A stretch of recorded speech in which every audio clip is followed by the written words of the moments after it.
You all set? All set. Go. Well, welcome everybody to our first ever Zoom Supreme Court Advisory Committee meeting. If Justice Heck, Justice Bland, Justice Boyd, or any other justice of the Supreme Court are present and wish to say something, speak now. I didn't see any of them listed as participants, so I'm assuming that we're I'm not here, going to hear it. Chip. Okay, with Justice Bland, anything you wish to join, tell us No, about it. it's good to see everybody. That's all. Yeah, absolutely.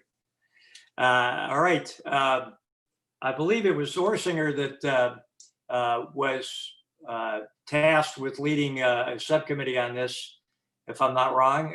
Is Richard on yet? I am here. All right, take it away.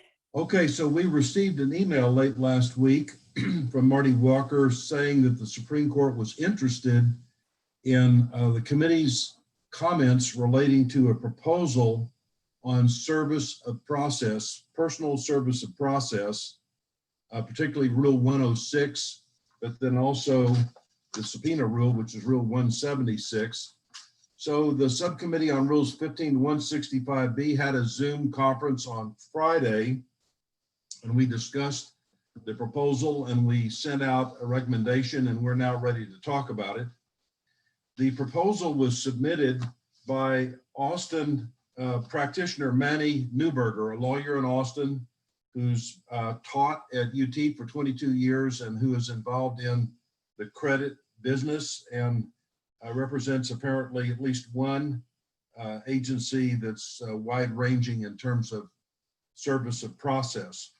And he raised a concern in his email of Thursday, May 21, that I'll quote, "As I said, my concern is that service of process, parenthesis, until there is a COVID-19 cure or vaccine, close parenthesis, presents certain risks. Process servers cannot maintain proper social distancing, and there is a risk that process servers could infect litigants. I represent a national process service company that has spent considerable time and effort developing safety protocol. Nevertheless, there is an unavoidable risk that serving an infected person can result in transmission of the virus to others who are served. Quote, personal, close quote, service violates social distancing recommendations. Contact by a process server with one infected person risks spreading the infection to everyone whom that process server subsequently serves." So that's the end of the part that I'll quote. Manny forwarded a provision out of the New York procedural standards, section 308, New York State, personal service upon a natural person. And he highlighted subdivision 4. Subdivision 1 is delivering the summons to the person. Number 2 is delivering the summons within the state to a person of suitable age. Number 3 is delivering the summons to an agent for service. And number 4, where service under paragraphs 1 and 2 cannot be made with due diligence, by affixing the summons to the door of either the actual place of business, dwelling place, or usual place of abode within the state of the person to be served, and by either mailing the summons to such person at his last known address or by first-class mail to the business address, et cetera, et cetera. I won't quote any further. So Manny's concern was the personal safety of the process servers and other people that they may see in the sequence of a day. If they get close enough to someone to pick up the virus, they might transmit it to others as well as to them, the people they work with and the people they live with. So the question arises whether the Supreme Court should temporarily modify Rule 106 of the Rules of Civil Procedure regarding service of citation. And the subcommittee has also added Rule 76 on the service of subpoenas during the period when we have social distancing required by gubernatorial act or local county judge or mayor, and when the safety considerations are foremost. So in approaching this problem, first, I think we should look at the language of Rule 106, which is the general rule for service of citation in Texas. I'll quote Rule 106A, unless the citation or an order of the court otherwise directs, the citation shall be served by any person authorized by Rule 103 by, and there are two choices. Number one, delivering to the defendant in person a true copy of the citation with the date of delivery endorsed thereon, with a copy of the petition attached thereto. Or choice number two, mailing to the defendant by registered mail, return receipt requested, a true copy of the citation with a copy of the petition attached. I should say registered or certified mail. That's subdivision A of Rule 106 on serving citation. Subdivision B says, upon motion supported by affidavit, stating the location of the defendant's usual place of business or usual place of abode or other place where the defendant can probably be found, and stating specifically the facts showing that service has been attempted under either A1 or A2.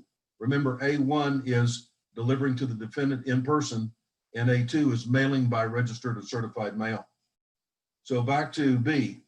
Upon motion supported by affidavit stating the location of the defendant's usual place of abode or usual place of business or other place where the defendant can probably be found, and stating specifically the facts showing that service has been attempted under either A1 or A2 at the location named in the affidavit that has not been successful, the court may authorize service.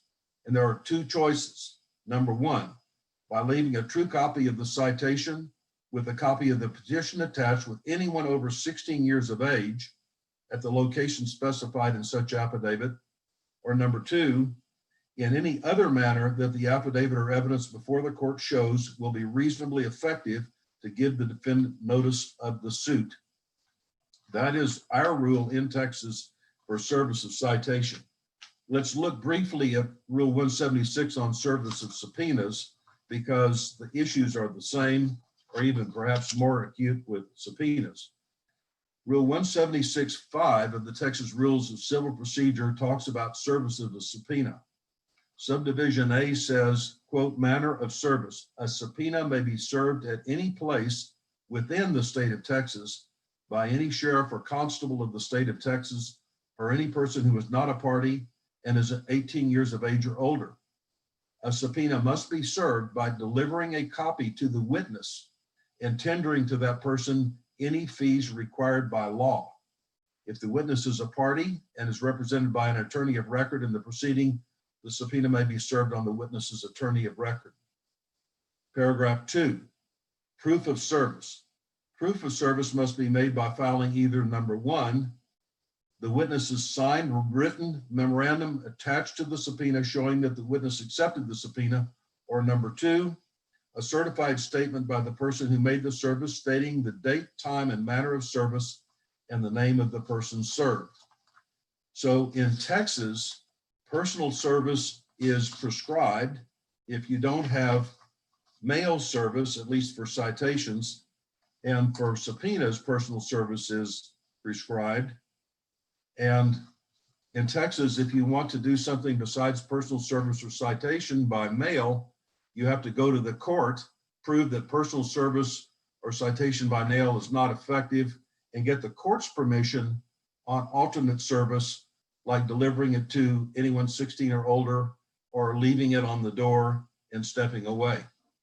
So our committee, subcommittee, I should say, felt, we all agreed immediately that rather than change any of these service rules permanently, anything that is done should be just temporary, like other orders of the court have been relating to the virus.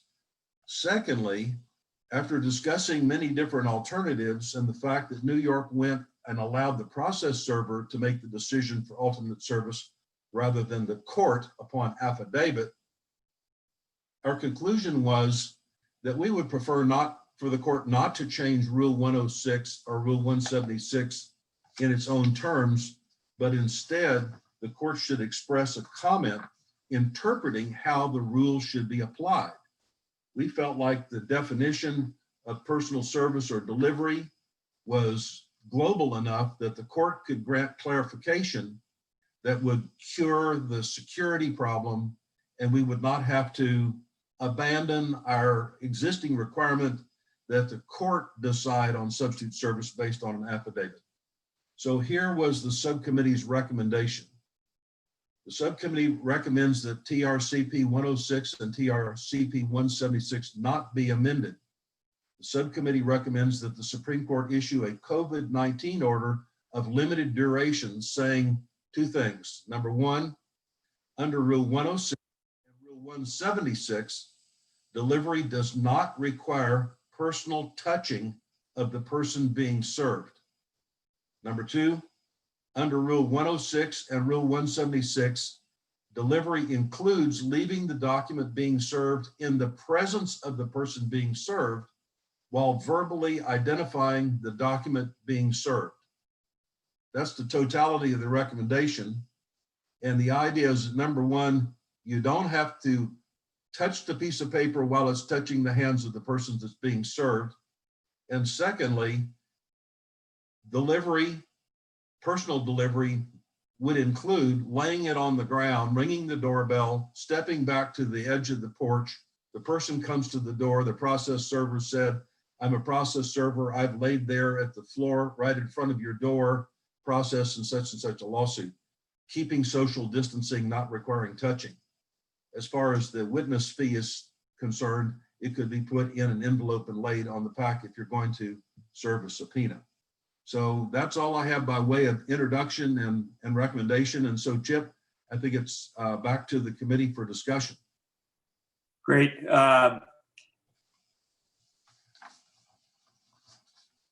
One question I had with respect to the documents that are placed at the door or in somewhere near either the witness or the defendant, is there any concern, or could a prospective defendant or witness raise an issue about, have you wiped this down?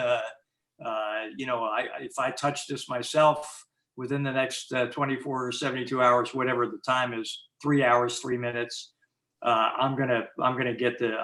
could get the disease. Any thoughts about that? Members of the subcommittee are on the committee, in the committee meeting here today, and I think everyone has some views that they would share. The news seems to change the governing standards frequently, and last I heard, there was a reduced risk, as the scientists are saying there's a reduced risk of transmission by paper. I know some people leave their Amazon boxes outside for 24 hours or 48 hours so the virus can dry up or whatever. I just don't know that any of us are knowledgeable enough to say. I think it's a legitimate concern based on the fact that before people didn't know how long the virus lasted on plastic or metal or paper. Now they're saying it doesn't last very long and it's not likely to be transmitted by any surface. So I don't have the answer to that question. However, we need to remember that the standards seem to be changing frequently as we learn more about the virus, and there are thousands or hundreds of thousands or millions of people that are being delivered packages every day and groceries and everything around our society, and it doesn't seem to be that behavior is prohibited. Yeah, that's a Uh-oh. Can't hear you. great point, Richard, because a lot of people, when they're delivered groceries, worried about it. They'll hear any better now? No, you can't hear me? Okay. It's like a bad Japanese movie where your lips are out of sync with your voice.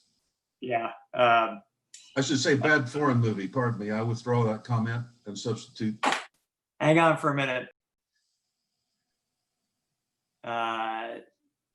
Well, what I had to say wasn't that important. So who else wants to talk? It looks like Judge Yalanowski has his hand raised that he wants to comment, and then also Judge Estevez. Okay. Judge Yalanowski. Uh-oh, he's muted. You're mute. There we go. You're mute. Yeah, I don't think you can unmute without somebody allowing you to. But anyway, Richard, you read off something, I think, from Manny. Did you get my email? No, I didn't. Well, I don't know why, but I'm going to read it to you. Okay, I'll try to shorten it, but probably reading it to you is shorter than me extemporaneously talking, because I'll go on and on. So is it okay if I read it? Yeah, great. Okay.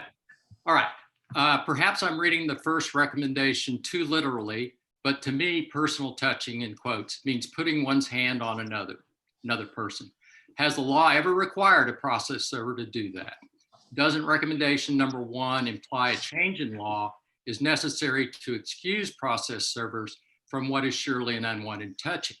Moreover, if there's any concern that somehow process servers might mistakenly believe they have to touch the person being served, doesn't recommendation number 2 encompass recommendation number 1? Where I do think process servers need guidance is what, quote, in the presence of, unquote, means in a pandemic.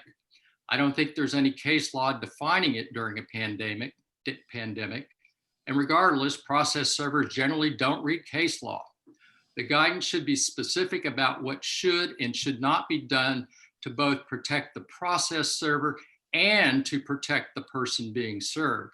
Nothing in the proposed recommendation precludes an irresponsible process server who is not wearing a mask from handing the citation to the person being served. Would running away from that process server be avoiding service?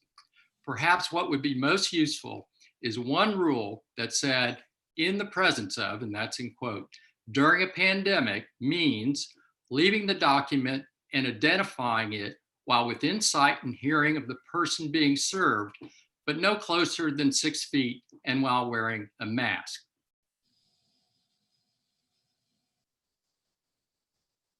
Great.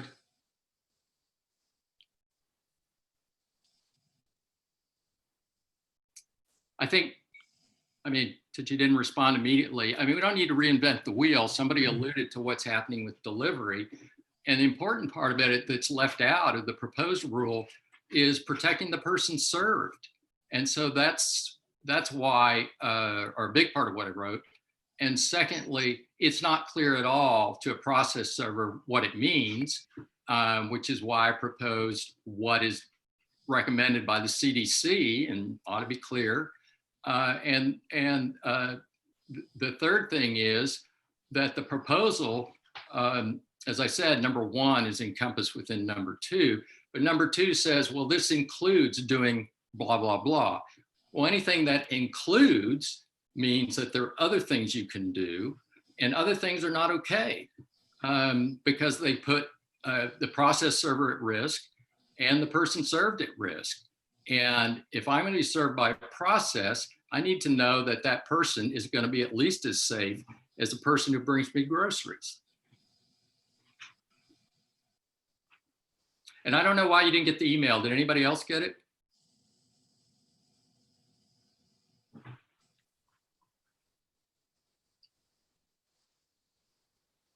Chip, is it okay if I go? I think he might be having problems. Well, I'm going to send the email around. I just read it, but if you want it. I don't know why. I responded to Marty's email, and so I don't know why it didn't get there. Somebody got it because Judge Jelowski, Yeah. it went out Sunday and it went to the full committee. I do remember receiving it on Sunday. Your email Okay. went to the full committee. all right. So Anna, why don't you go ahead and comment? Well, I just wanted to respond to Mr. Babcock's concern about the contamination of the documents. I don't think that we would have the same issue. So I don't think it becomes an issue because even if we did the nailing on the wall, they don't know who's touched it and how long it's been there. So I don't think it's an issue we need to spend any time on because unless we're electronically serving people, there's no way to avoid the fact that no one's going to know how long it's been since they'll know how long it's been touched, but they'll still have to follow whatever procedures they feel comfortable with regarding any type of package, whether it's the one, you're someone that doesn't believe there's any probability of you getting sick from touching a package, or whether you feel like you need to keep it in your garage or outside for 24 hours. So I don't think that's going to make any difference. So I just wanted to bring up that it'd be the same issue on any way you serve the papers. So it's not something we need to spend the time on. Unless we're going to ask them to put it in plastic so they can spray it down. That would be the only thing, but then they'd have to assure that inside, the document that's inside had been inside for 24 hours or 48 hours. So I don't think there's an answer to that. That's all.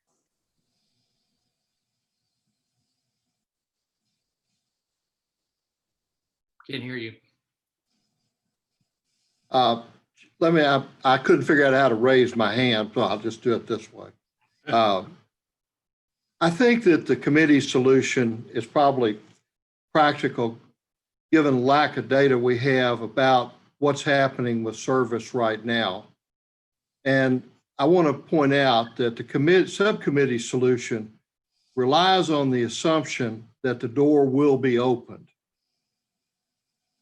Yet the groceries, the Chinese takeout, and the Amazon packages are being left on the porch. And I'm not sure that the door is being opened. The second part by the defendant. And the reason I'm not sure of that is I had the district clerk in Tarrant County compare 6 weeks from March 13th in 2020 with the same 6-week period using a Friday and 6 weeks forward in 2019. Now I look for two things: number of citations issued, number of citations returned. The number of citations issued remained the same, really close, like 50 cases off. However, the citations returned is right at 65 to 70% less during that 6-week period. So I didn't have it updated. Now, there's two responses to that. Those will eventually become motions for substitute service, and there won't be due diligence on it, or somebody will open a door and will be served. The other fact that's not being accounted for is that postal regulations require personal contact at the post office now to sign for the certified letter. And that's not addressed and couldn't be addressed by the Supreme Court. I have not asked what the service is, what percentage of service is personal versus what percentage of service is by mail. We do know that certified mail without a signature is constitutionally sound and is likely to give notice and is safe and effective. And it probably meets the model that is going on in business right now on delivering everything we have going on in the pandemic.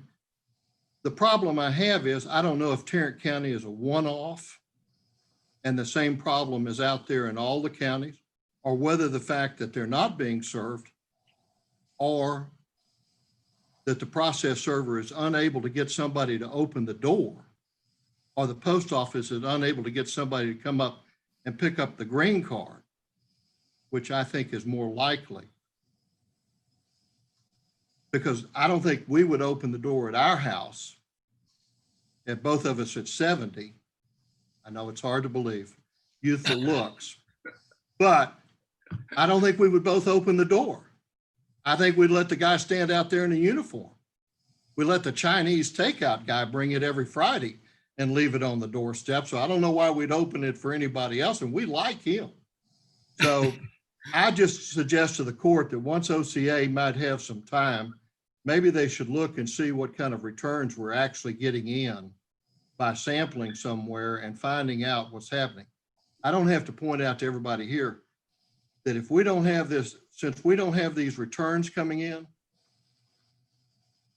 we're going to have a series of defenses, notwithstanding the extension of statute of limitations in normal civil lawsuits, that due diligence was not used in obtaining service. Because everybody will wake up once a day, limitations is not told, and start pressing to get diligent service, and defendants will have to raise that. So I think this is maybe a nice interim solution, but I don't think it reaches the real core of the problem, and that is, are we getting service or not? It's because the process servers are driving this argument from the standpoint of safety versus whether or not we've got effective service going on in the cases. That's my pitch. Yeah, but what do you think the answer is, Judge? Well, I'm not sure I don't know if I'm one off, that this county is one off, or if the same thing is going on in every urban county. I think those are the ones that are easiest to compare. Now, if you think of citation issuance, what you're really looking for is the 6 weeks preceding March 13th or 8 weeks preceding March 13th and the 8 weeks following March 13th. Because you've got an inventory built up. Anecdotally, most of these constables will tell you it takes 6 weeks to 8 weeks to serve paper. They all prefer mail if they can get it done, but they understand that nobody will sign a green card. So there's a tremendous amount of gas being driven around knocking on doors, waiting for somebody to open the door and get a signature. And I think you're right. You could drop it in their presence. The cases that Elaine presented are fine, but I don't know that you're going to get them to open the door. And I don't know why we don't have this return of service in Tarrant County. By the way, it works both for the county clerk. The same percentages are present for the county clerk and the district clerk in Tarrant County. I don't know if anybody else checked any other counties on return to service or not. So if we're one off, then that should be ignored. If I think it's probably based on the constables that contacted me, and that's the only people I got contacted by. I raised this with the presiding judges, is that this is a problem statewide for the constables. They have a safety issue, but they're also not getting the service in. So, Robert Levy's got his hand up. Yeah. Robert? So I wanted to obviously point out that the concern is to avoid a situation where a defendant could receive citation and not be aware of it. And the proposal that was submitted, I think, runs that risk. If somebody puts a notice on the front door of an office building and the defendant is working from home like they are required to do, they will not see that, and it might not even last on the front door. And if it's mailed to that office address, they still might not see it and be in a risk of default. I would note that as I understand the current Supreme Court's rulings, kind of take the question of default off the table anyway while we're in this period, so that I don't know that anyone could actually submit a request for default at this point, or that it would be void because of the orders. But the other point that I think really supports the subcommittee's suggestion about not creating a rule is that I think that we would be in a difficult spot if we had a rule that would suggest the best practices about staying 6 feet away or wearing a mask or something like that, because the CDC guidance and other guidance might change, and it might be 8 feet or it might be 4 feet. The medical issues are evolving, as Chip, you pointed out. This is a very difficult situation, and we should avoid a rule that describes what is today the right practice when next week or next month it might be different. So I think that the subcommittee's approach makes the most sense in maybe an interpretive explanation of what constitutes service. I would ask Judge Evans, though, or at least in response to his question, would it be acceptable if you were served through your door, i.e. somebody knocked on your door, you don't answer it, or you don't open it, but you answer it, and the process server says, I've got service of process for you, I'm leaving it on your front porch. Would that constitute service if your voice was heard on the other side of the door? The key is that if on the return, and defaults, as I understand it, are only prevented right now under current orders on certain financial code cases, consumer credit cases, just so. And I'd have to go back and review the 17th order today and the litany of them. But the return actually says they identified the person. And I don't think you can say you identified the person. That on substituted service, of course, it's this a terrible term of nail or mail, but my personal experience is I don't have as many. There's two things that lead to default in my mind. One is that you've just got the wrong address on somebody. If you mail to the right address on substitute service, you're probably going to get an answer. The second thing that's the hardest on individuals is the riddle of the first Monday following 20 days. 20 days in this environment is very hard for somebody to get a lawyer. Now, that's a totally different topic, but I just throw it into it as to where you get problems with people getting behind on defaults, is that it's not stated 30 days after you're served or 45 days after you're served. It's this riddle for wage earners and people like that to get a service. So in a better environment, in a longer term, I would think the whole rule kind of needs to be looked at from the standpoint of the people being served and otherwise. But my experience has been, if you mail it to them or you leave it on your door, you're as likely to get an answer as if you had it handed to them. But I haven't drilled down through the numbers to see where the defaults come from. That's just a personal anecdotal impression. Okay, Judge Esteves.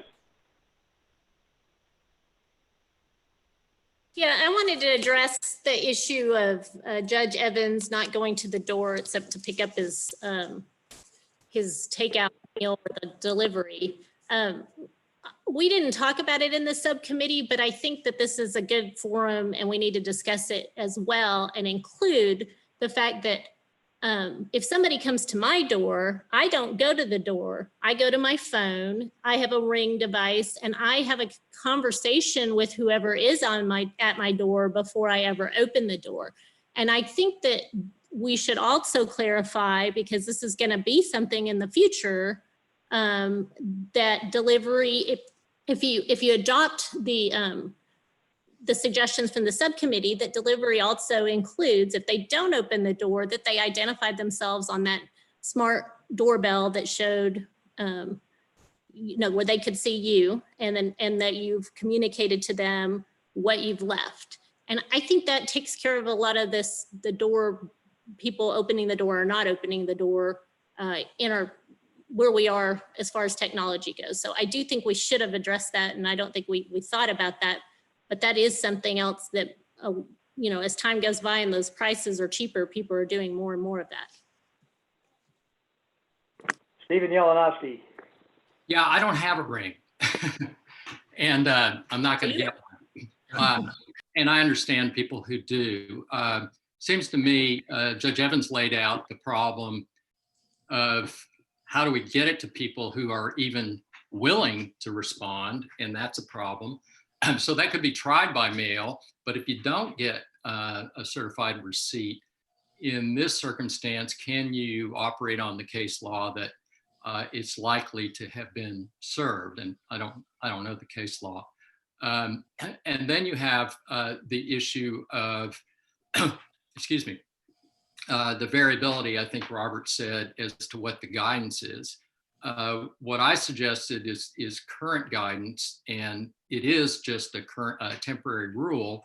But if you really want to avoid having to amend the temporary rule because CDC guidance changes, then put instead consistent with CDC guidance. I can tell you, my wife has underlying conditions. And if you send me a service by mail, I'll respond to it. I'm not going to the post office. I'm not doing anything that's near a person. If you knock on my door, I'm not going to answer it. I don't have a ring. And so if that person's knocking on my door, the guy or woman who brings food doesn't do that. I don't want anybody knocking on my door. They call or they text, they leave it there. We know they're there and they walk away.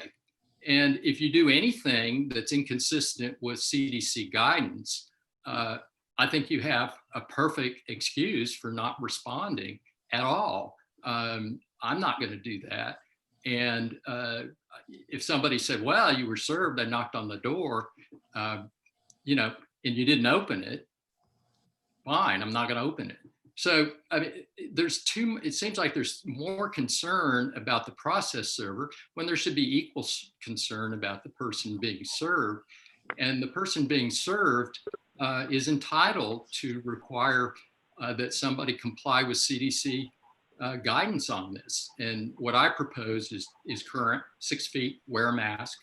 But if that changes, then just say CDC guidance. Professor Albright. So what I think we tend to do in these discussions, both with our smaller group and with this group, is start trying to solve problems that are not COVID-19 problems. I think if we want to rethink what is valid personal service, and that should be regular mail now, I think that is not a COVID-19 issue.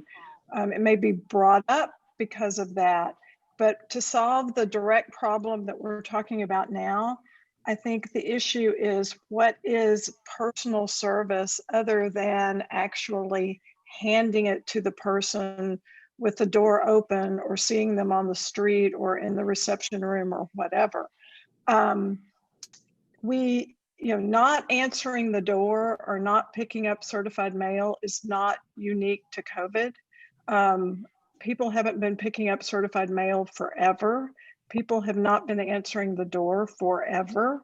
People have been avoiding the service of process forever. If I'm trying to serve process and I knock on your door and I hear you rustling around and I see the Chinese food sitting on your front door, I know you're probably there. So if I can't hand it to you, I go get an order for substituted service and say, I know they're in this house, and if I leave it at the door, I think that's reasonable notice. But I think what we were trying to solve is just the issue of somebody who does answer the door, but they don't want to put their hand out and get it. And do you have to put your hand out and get it? It could be left on the porch in front of you. You can leave it there for as many days as you want to. I let my mail come in every day. I have friends who make the mail sit outside for 4 days. So I think that's a personal choice that's not really our problem. So I think we really need to focus on what is personal service for purpose of the rule. So what does comply with the rule without having to get substituted service? Yeah, people may refuse to take it and you have to get substituted service, and that's the breaks. We could get larger than that and say, our personal service is much too restrictive, and this is the time to add regular mail to the list in Part A of the rule. But I think we need to focus on whether that's what we're doing or if we're just trying to solve this more narrow COVID problem. Thank you, Professor Albright. I don't see any other hands up, but maybe I'm not looking. Looks like I just make one. Ready to go. I just want to point out, and then Judge Evans. Justice Christopher. Yeah, you. Okay, good. I had to unmute. I like the subcommittee's proposal, although I agree with Judge Yelenovsky that we should eliminate number 1. I don't think it's necessary. Number 2 is all you need. And I would say, I would define what the presence of someone means. So the presence could include talking to them, by phone or through your Ring doorbell. I don't know how we word that, but I think that should be presence of. It shouldn't just be sight and I can't remember what you said exactly, Stephen, sight and something. But I think that would cover it, and I agree that it should just be in a limited duration at this point. Judge Evans. Judge Evans? Well, I would never suggest regular mail. The problem is the signature on the certified return receipt requested with a signature. Certified mail is different. Certified or registered mail, or even most recent things would be reasonable. I'm fine with the subcommittee, and especially with Judge Christopher's suggestion. But I just want to point out to you, you may not know the extent of the problem right now. And you may not find it out until you start looking at all these motions for substitute service when the judges will be authorizing certified mail. Given my age, I've always think about orders that order people to do things that they think are frivolous and contrary to the guidance. You know, the problems we're having with face masks right now and courtroom spacing compared to what is doing in private business. If you tell a process server, you have a choice, you have an easy way to serve people by mail, but we want you to drive around, make contact with folks, and we want you to go up and knock on doors. Or we want everybody else will telework from home. You can talk to people about duty all day long, but they won't expose themselves if they think they're being exposed. What I think, if you interview the constables, is that what's not happening is our paper is not moving because they're concerned about this issue about going around being exposed in these times. But I don't have, that's based on a few conversations I've had that I wouldn't want to extrapolate out past it. But I do think we should look into and see whether or not the court might want to consider looking into whether or not we have a fall off in service. We shouldn't have it. None of this proposal tells us what the local constables are telling me is that the paper is not getting served.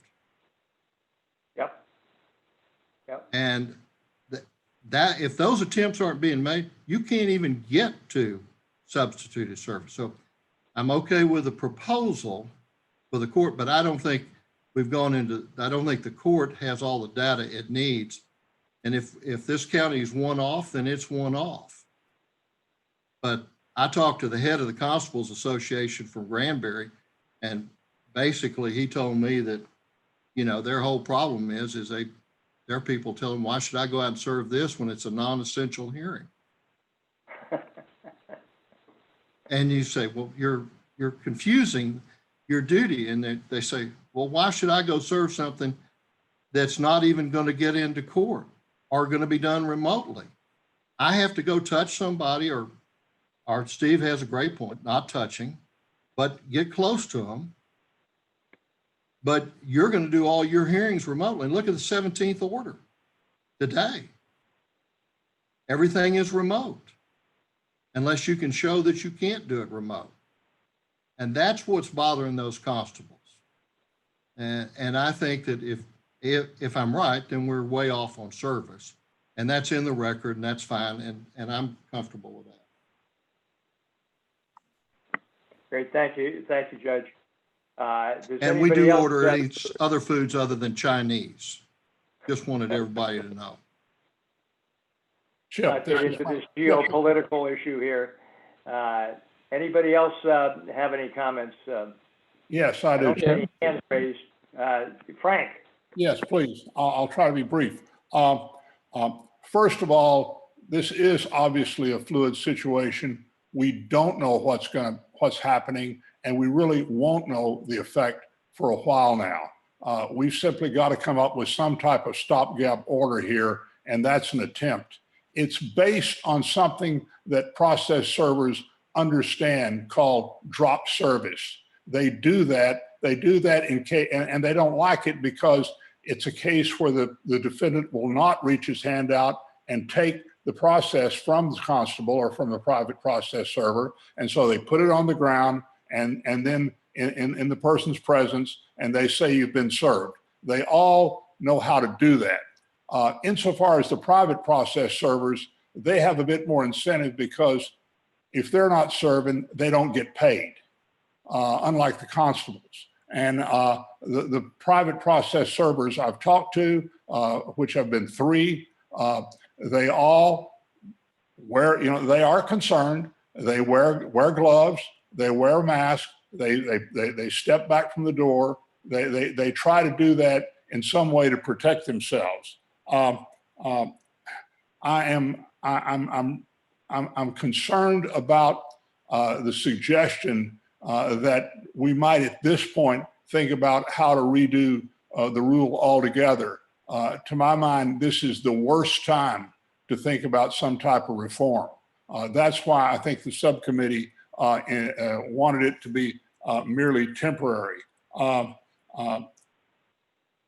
don't have an answer to not opening the door, but this is just a way to get some process served.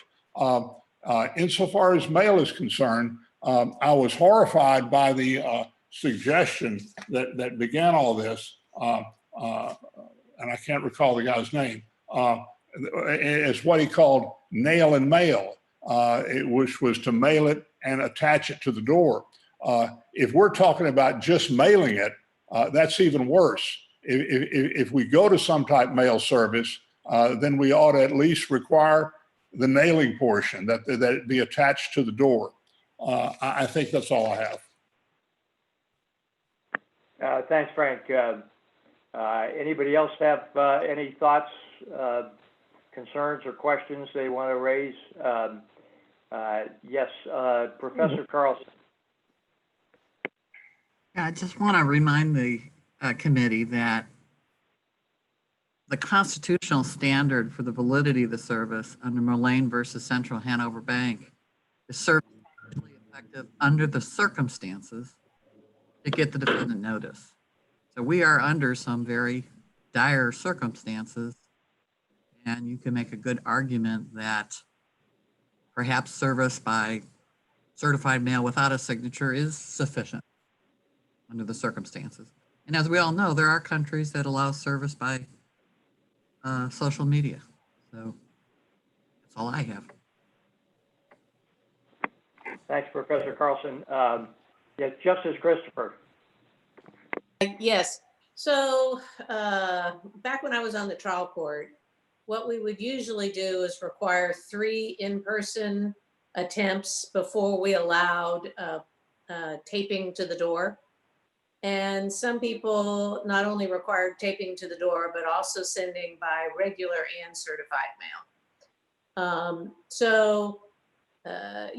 Taping to the door is still an option if the service, if the process server, cannot verify either by, actually seeing and talking to the person or by talking to them via phone or ring, that the person is there and is aware they're being served.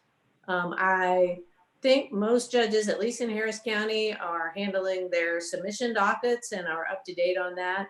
Almost all requests for, alternative service of process is done on a submission docket.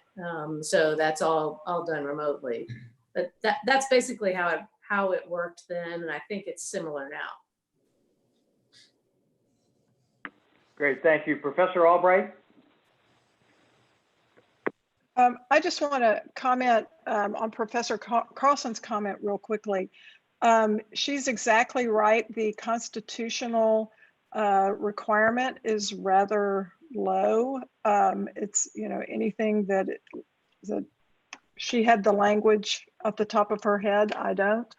But reasonable service, reasonably calculated to give actual notice. And so we have a lot of leeway for the rules for service of process in Texas. But what we're talking about is whether what the process server is doing complies with the Texas rules or statutes. So there's really two inquiries. Does it comply with the Texas rules and statutes? And was that attempt constitutional? So depending on where you are in fighting the default judgment, one or the other might be an issue. But I think we need to think about, we can't just say, well, anything's okay. We have to establish what we want to require in our rules. And I think that's what we're talking about. I just wanted to clarify that. Thanks, Professor Albright. Somebody's got their hand up who's identified only as number 2. And so whoever number 2 is, it might be Rusty Harden, I don't know. But if number 2 wants to be recognized, I'm recognizing him. Nina, is that you? I don't know, but I'll take it. And then Judge Jalanowski.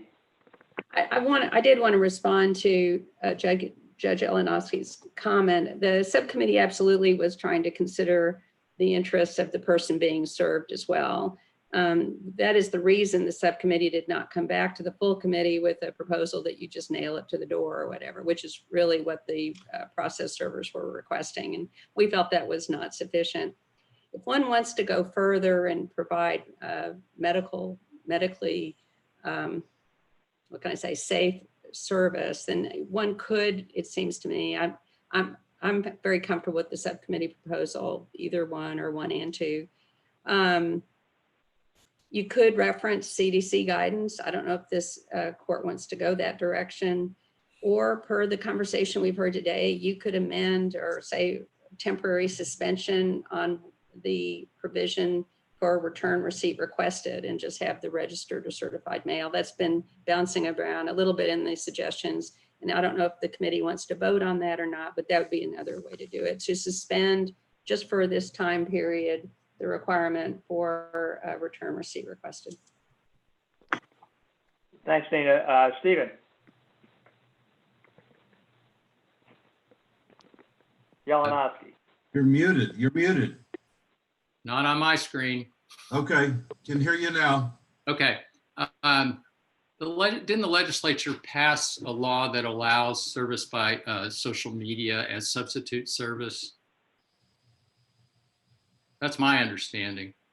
And in fact, I've been trying to look it up, but it is substitute service. But look at Civil Practices and Remedies Code 17.033. And I'm just looking at, I'm not looking at anything official, so maybe this is wrong.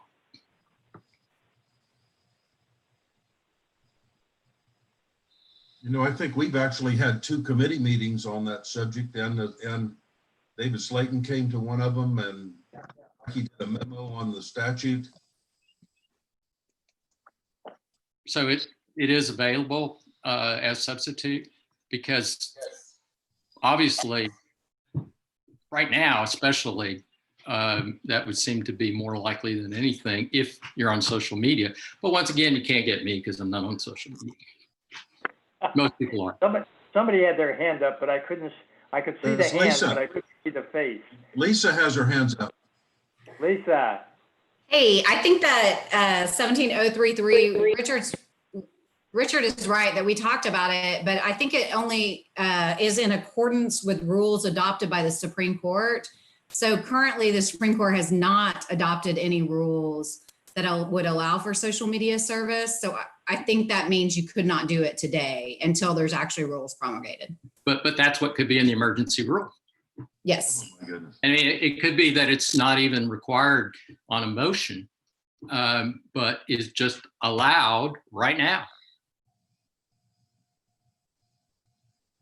So Chip, I may be number 2. This is Richard. I don't know why my name is not appearing, but can I speak?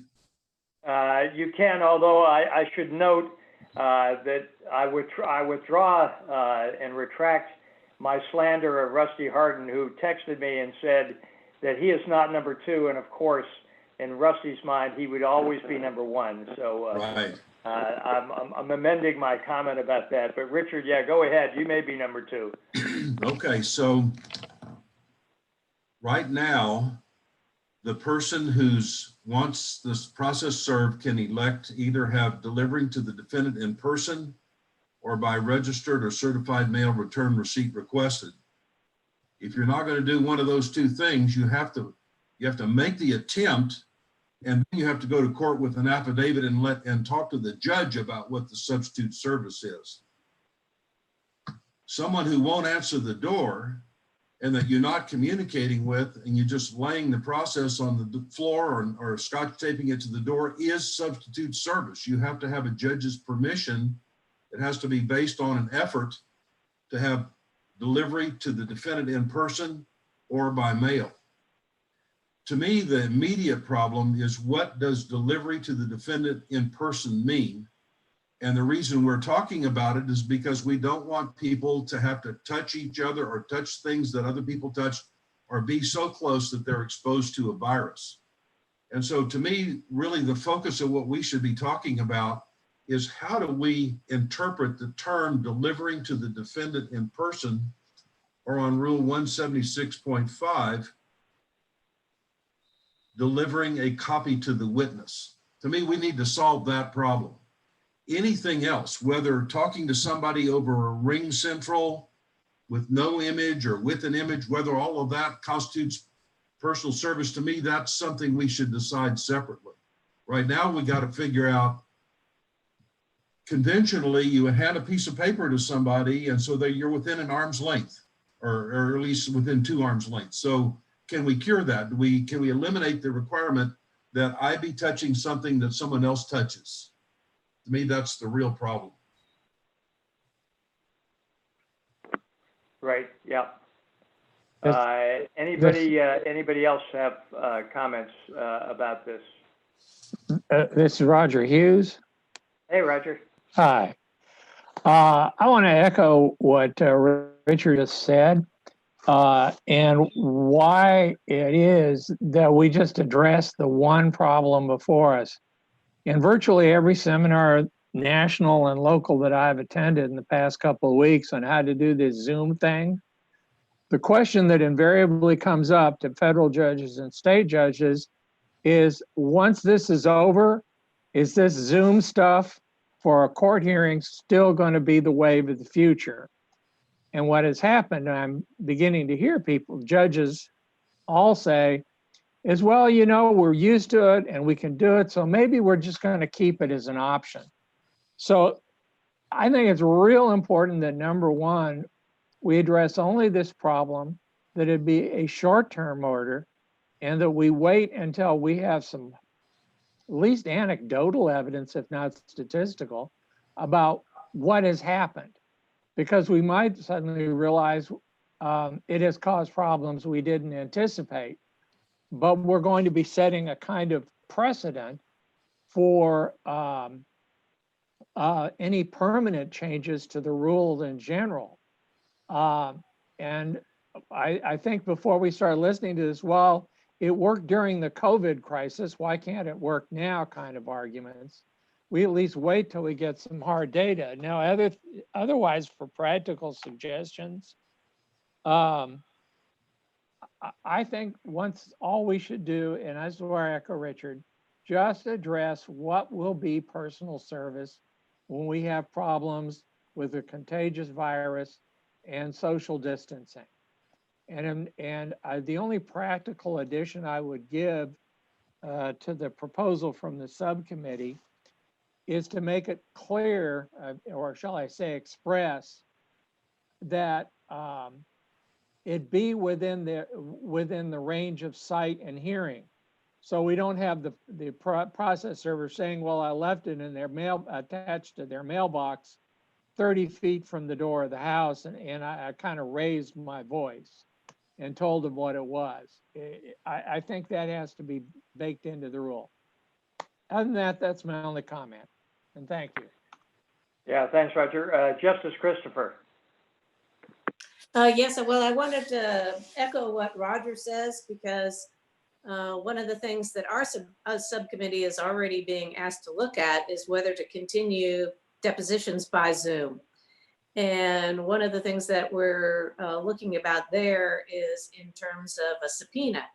If you had to subpoena a witness to show up for a Zoom deposition, how that would work.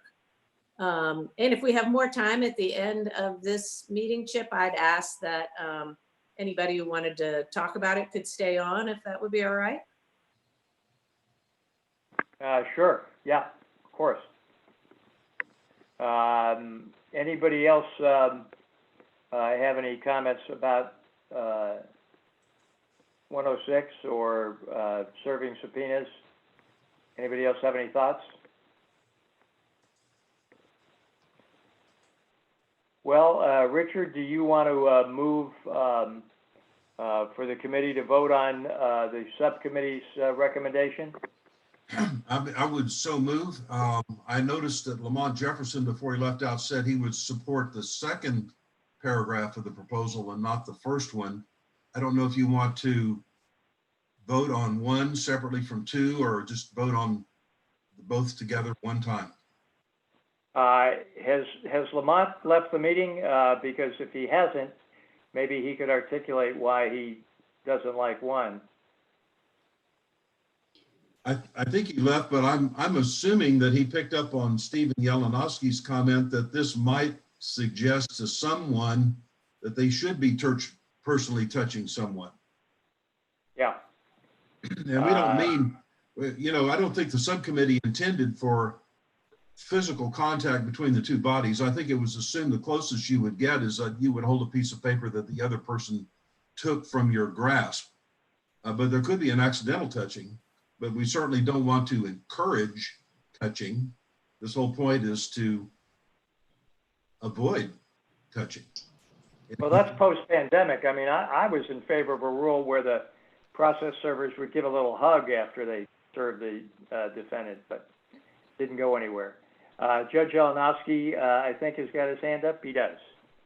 Yeah, I read my point on that. I think somebody else echoed it, which is just for purposes of drafting, one is encompassed within two. And personal touching to me means touching somebody. So if you want to use something about, well, you don't have to do this, then it should be, you don't have to hand the paper to somebody hand to hand. Anyway, if we're voting on anything that talks about what a process server can do, not what they must do, when I vote against it, I'm voting against it because it's not a requirement that would protect the person being served. Frank. With regard to number one, I think what we were trying to get at was the fact that even though the rule doesn't strictly literally require it, delivery in person has always meant handing the paper to the other person and having that person take it in his hand. I think we could say, we could modify one to say it doesn't require hand delivery. And I think that would address the problem. Okay.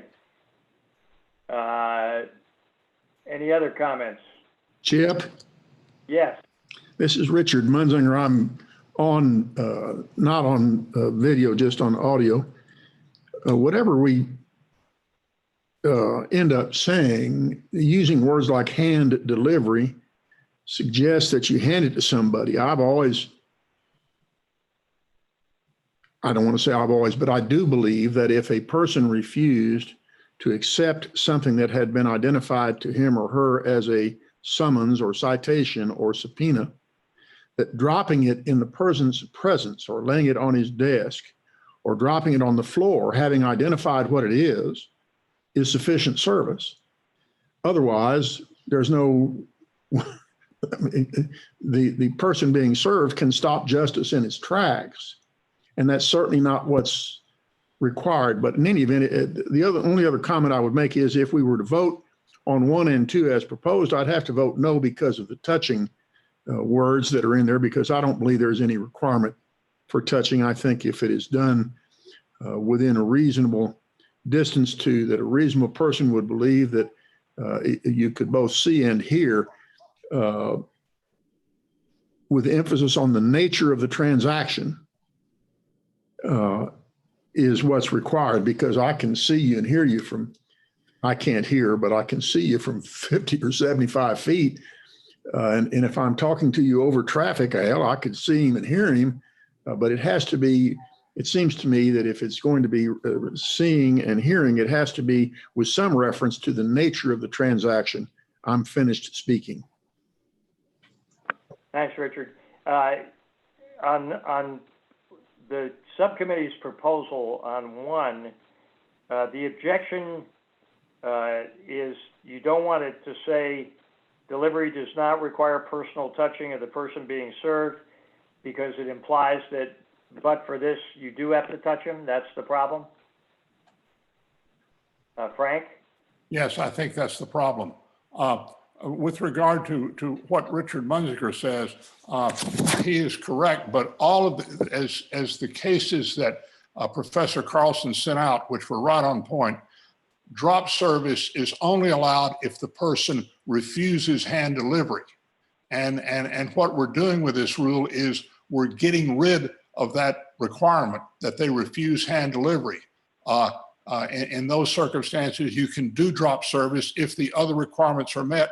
And those are, as the cases say, it's got to be deposited in an appropriate place in the presence or near the defendant where he's likely to find it.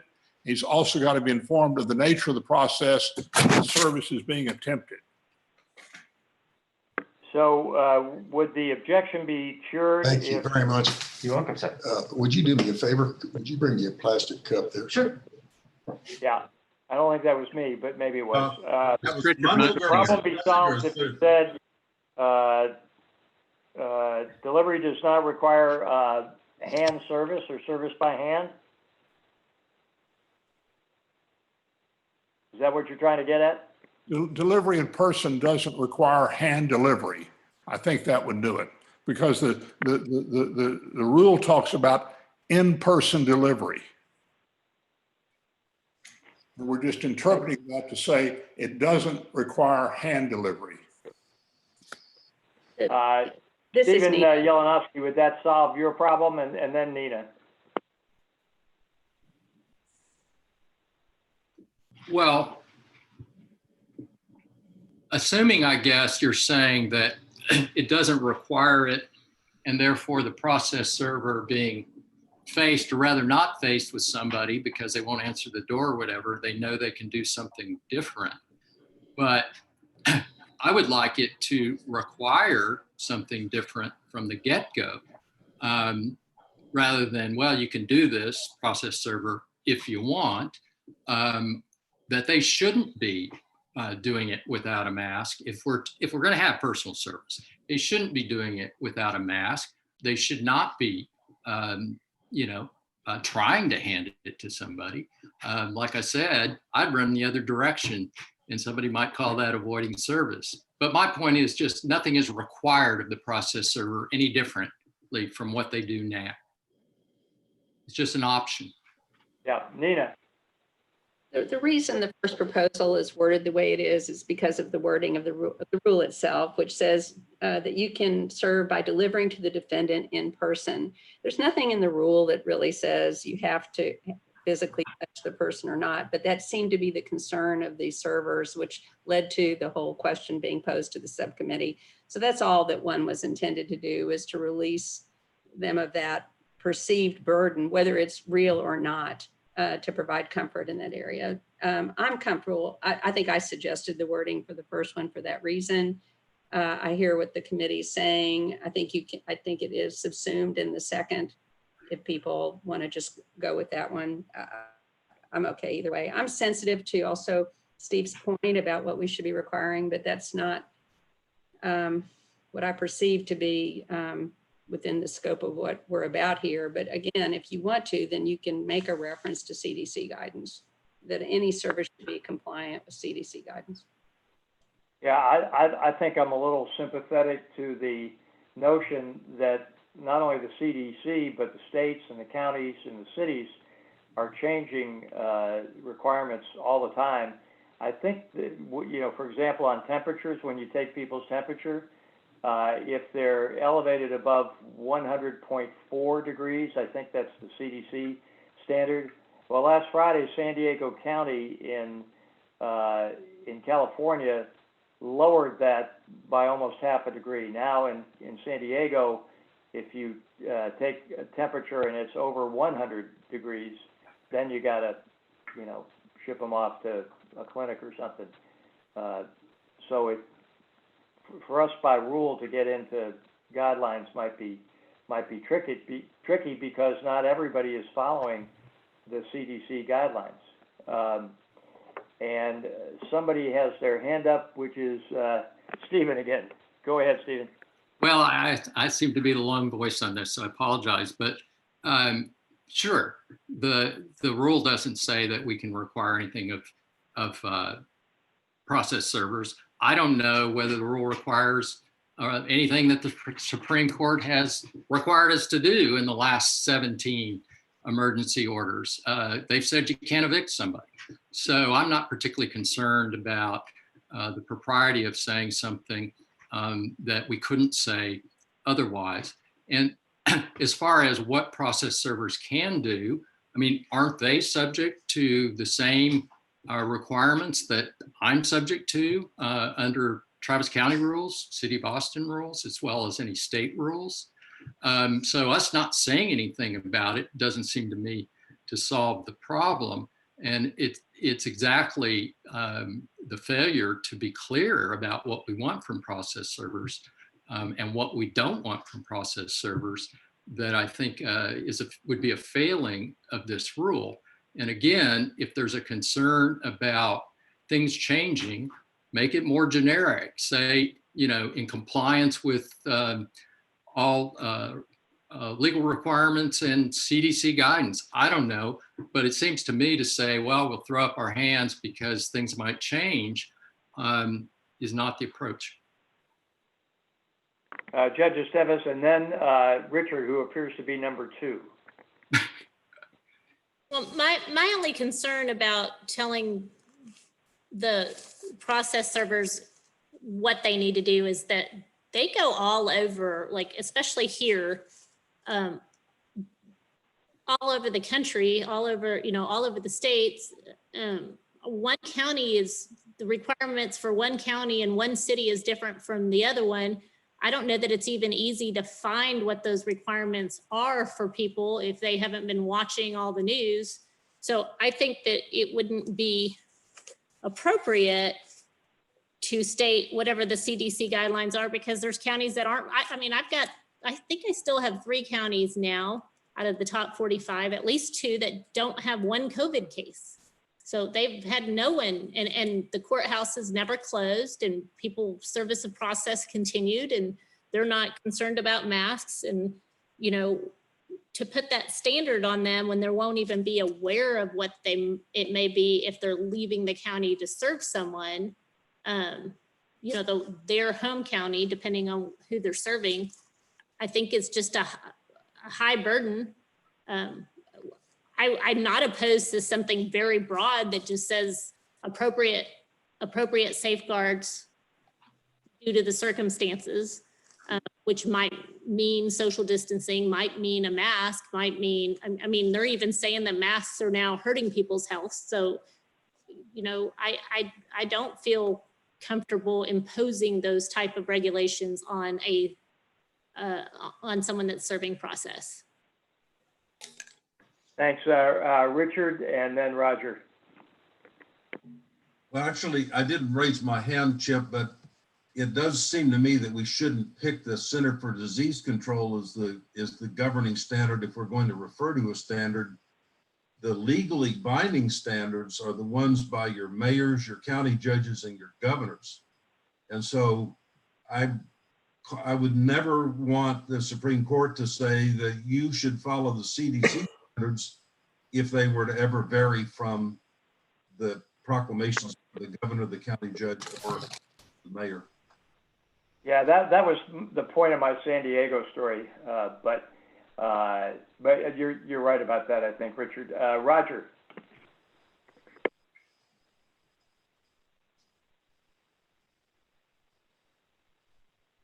He's muted.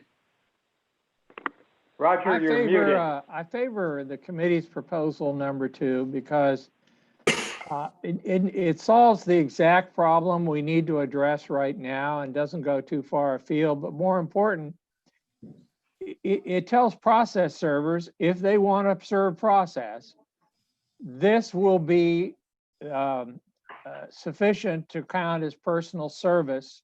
You don't need to go in and file an affidavit and a motion for substitute service. You comply with this, it's personal, it counts as personal service in these particular times. And it also, I think, is helpful for the judge.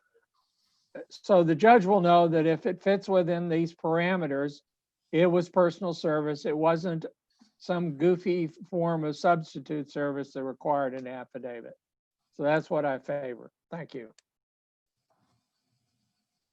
Great. Anybody else? Are we ready to vote? Okay, let's do it this way. Everybody who's in favor of subparagraph 1 as written, okay? Subparagraph 1 as written, raise your hand so I can see it. I can't see anybody's hand other than Nina's, which may mean nobody's raising their hand. Why don't we do? Nina's got a hand up. Let's see who else does. And Scott does. Orsinger does.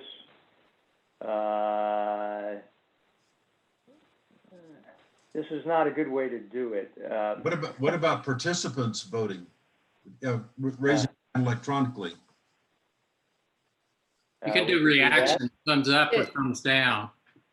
What reaction? Okay, can we do that on participant voting? You can do that. Or you can do that.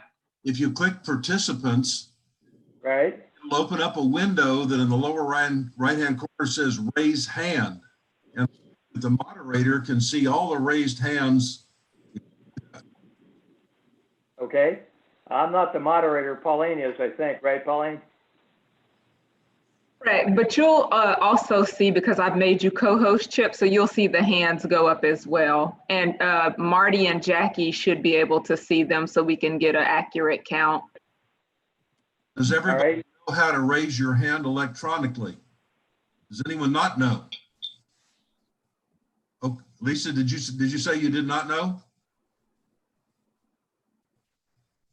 Why am I not? Is it by reactions? No. You'll No. click on participants down at the bottom. Okay. And it should come up with the list of participants and it'll say raise hand. On the right-hand side. Got it. Sorry. Anybody else need help on raising hand electronically? Well, the chair doesn't vote, so I don't need help, but I don't see it on mine. If you double click on participants, which has 39 participants, it has 2 little people there with 39. If you double click on that, it opens a window. Yeah, I've got that, but I don't. Lower right-hand corner, raise hand. Chip, this is Jackie. As a host, you cannot raise your own hand. Uh-oh. Okay. You're But- a All right. now. I hope we don't have a tie. Okay, I see that Bobby's got his hand raised, but I don't see anybody else. Judge Wallace? So are we currently voting or are people just testing out to make sure they can raise the hand? I think we're voting on paragraph 1. We're voting on paragraph 1 as written. So now I can see some hands. So everybody who's in favor of paragraph 1 as written, vote now.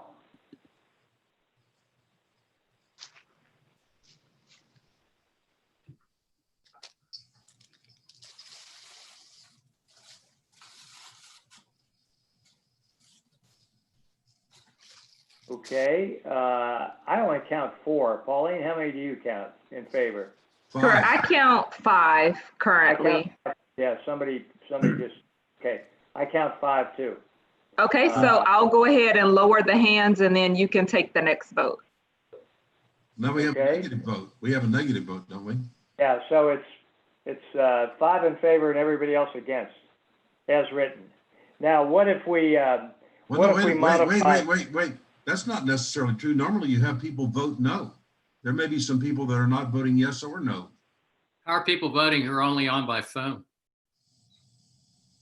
So now we call for the nay vote. We have the yay vote. Call for the nay vote. Everyone that's against it, raise your hand. That's the way you would do it. Okay. Yeah, that's a good point. All right. Everybody against it, raise your hand.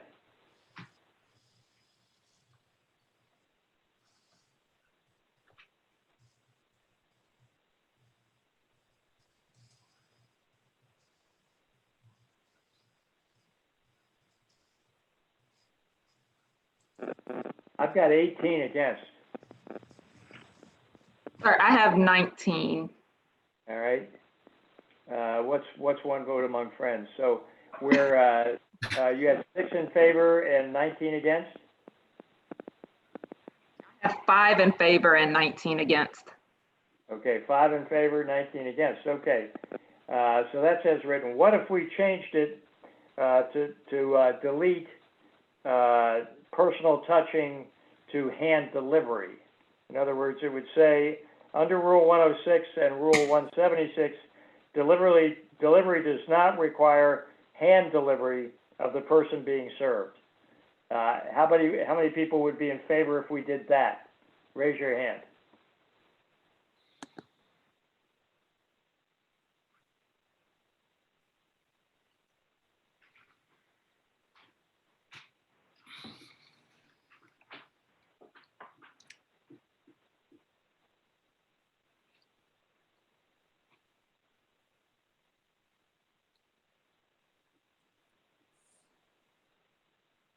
Okay, I got 14, Pauline. Yeah, me too. Okay, everybody who's against subpart 1 as modified, raise your hand. Everybody opposed?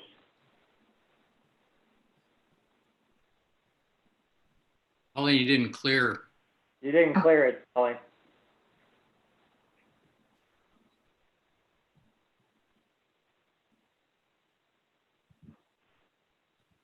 It takes just a minute to clear them, so Okay, she has to do it individually. no problem.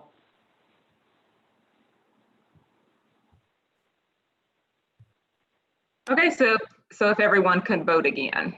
All right, everybody opposed, raise your hand.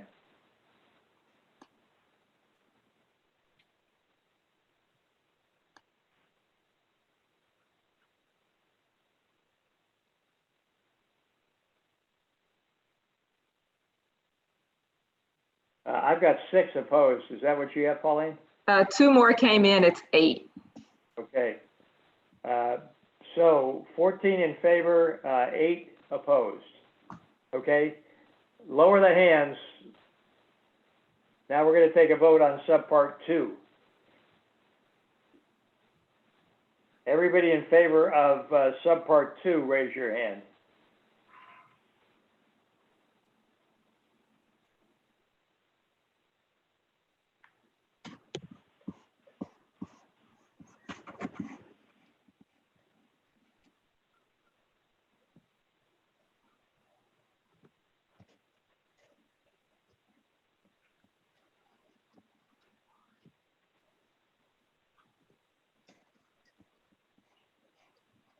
I had 26. Pauline, what did you have? 26. All right. Now we're getting the hang of it. Everybody, they'll clear that, and then everybody opposed, raise your hand after the prior vote's cleared. Take a while to clear 26.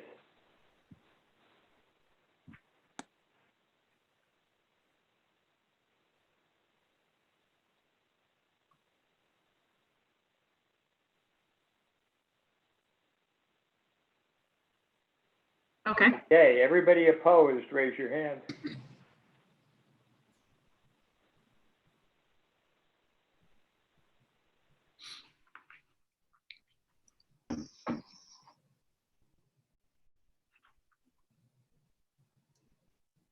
I've got one, Pauline. What about you?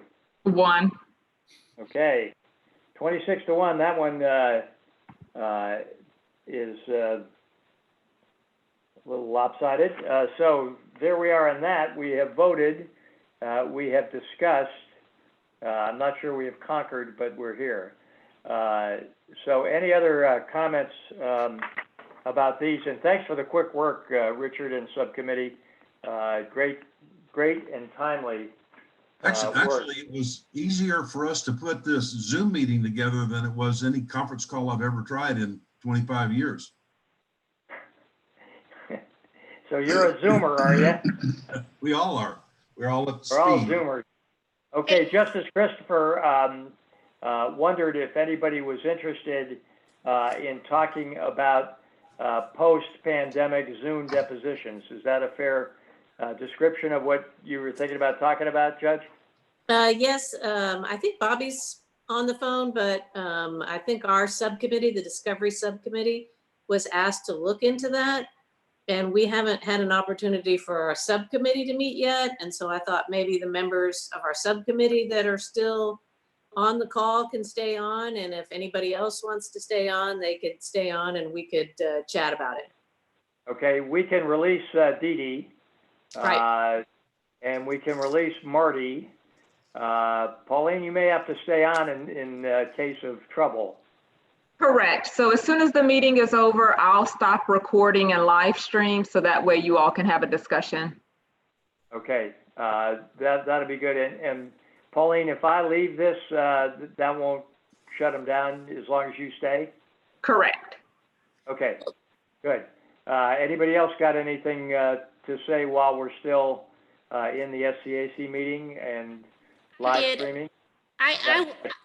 I wanted to know, I know that Stephen had good suggestions regarding the guidelines, and even though I didn't necessarily agree with them, I thought it would be fair to take a vote to include some of that in paragraph 2. So. Fine with me. And how would you structure the vote, Judge? Well, whatever his wording was at the beginning, because I mean, he stated if he voted against it, it was because he wanted to have either the social distancing or the masks or the requirements, and it may be that the court feels the same way. I don't know. I talked against it, but that doesn't mean other people feel differently about it. Well, that's an enthusiastic second to Stephen's proposal. Stephen, what? That doesn't sound like it's second. I'm going to vote against it, but. Well, but I think that I'm very sympathetic to it. I just have reasons that I don't think it's necessarily workable, but people disagree with me every day. Stephen, what do you think? Would you like to frame an issue that we could vote on? Oh, I don't know if a vote's appropriate. We have a record of it. It's if you want something specific that's available for the Supreme Court to consider, if they want to go that way, having heard things, that it certainly makes sense that it'd be more generalized than what I suggested, which was, current guidance, and it's going to change. I understand why you don't want CDC. Whether we say it or not, state, local laws are going to apply, and tough luck for the process servers if they don't know what they are, but they exist. We can't do anything about that.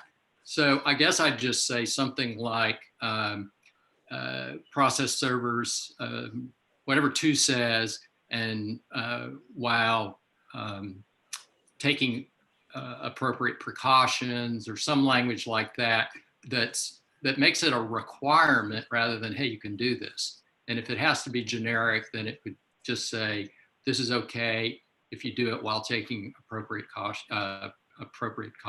I don't know. That's a good thought. And Jackie is on the line, I think, right? Am I right, Jackie? You're somewhere. Yes, I'm here, Chip. Okay. If the court has you know, has interest in that, you know, I think Stephen is sort of our point person on that, and we can even, you know, get back together if you want to do that too. But you've heard the discussion, and so you know the pros and cons. So thank you for that. And any other business? Well, if not, then thank you everybody for doing this. It's a pretty good test run for June 19th. Maybe we'll be a little bit better manipulating votes and everything else on the 19th when we have our full day committee meeting. But thanks again, and we are now in recess, except for Tracy's group that are going to hang around and talk about that issue. So thanks, everybody.